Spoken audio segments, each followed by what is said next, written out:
All right, guys, we're going to go over section 13.2, simple harmonic motion. Last week, you watched a little video to introduce yourselves about it, and we go through the notes and a couple examples.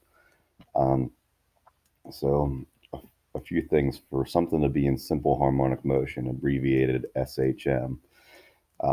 This occurs when the restoring force is directly proportional to the displacement from equilibrium. What does that all mean? It basically follows Hooke's law. You guys remember Hooke's law before. Hooke's law shows what this statement above says, that the force is directly proportional to the displacement x. This could be a spring pendulum, or you'll see in the future a string pendulum follows a similar version of Hooke's law as spring pendulums do. If we take Hooke's law,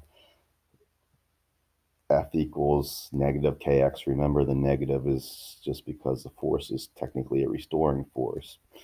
And set it equal to ma because of Newton's second law, we could get a formula below that says a, let's skip over the middle term for now, is equal to negative kx over m. So that's just from setting this above equal to ma.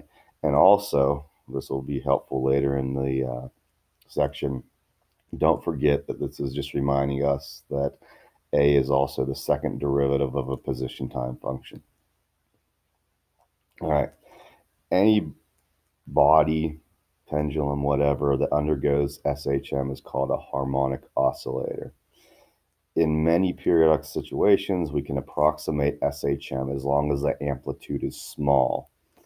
That'll be discussed more later as well. Not all things that oscillate basically are in SHM, but at very small amplitudes, most things are.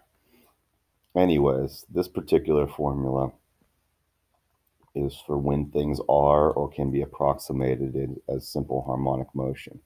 Remembering one more time that means that the force is directly proportional with the position displacement.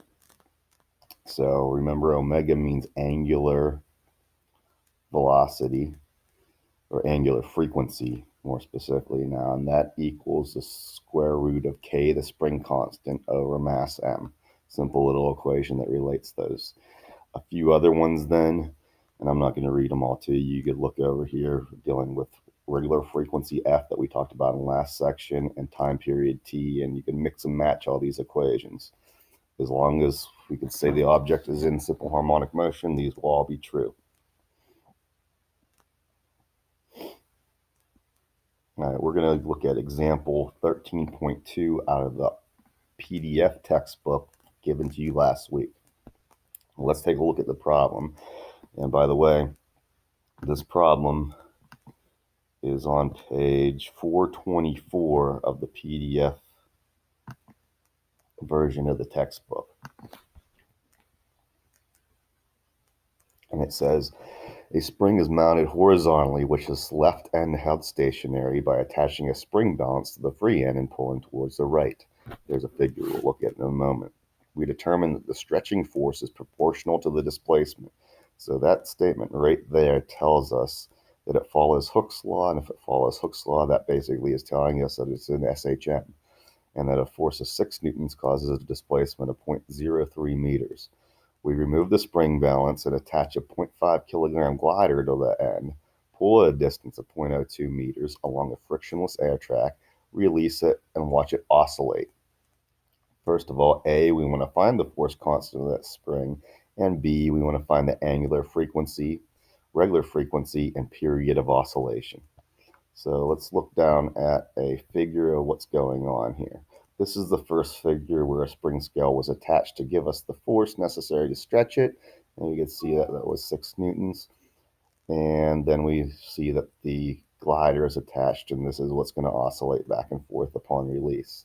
So with that in mind, let's go over the notes and the solutions with all our givens.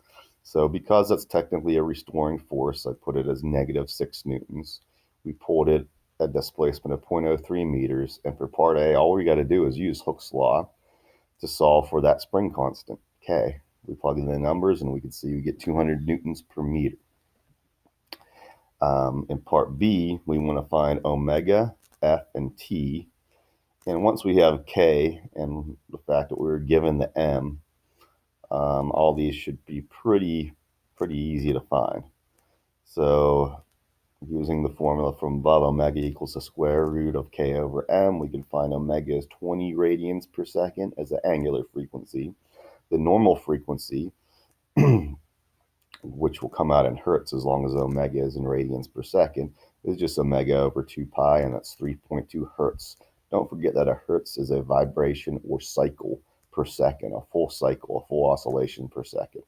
So 3.2 hertz means 3.2 cycles per second, full cycles it goes through. And the time period is the time it takes for one of those cycles to occur. So it's the inverse of the frequency, which is 1 over 3.2 equal to 0.31 seconds. So hopefully that problem isn't too bad. Pretty simple equations. In the next video for this section, we're going to look at position, velocity, and acceleration functions with things in SHM.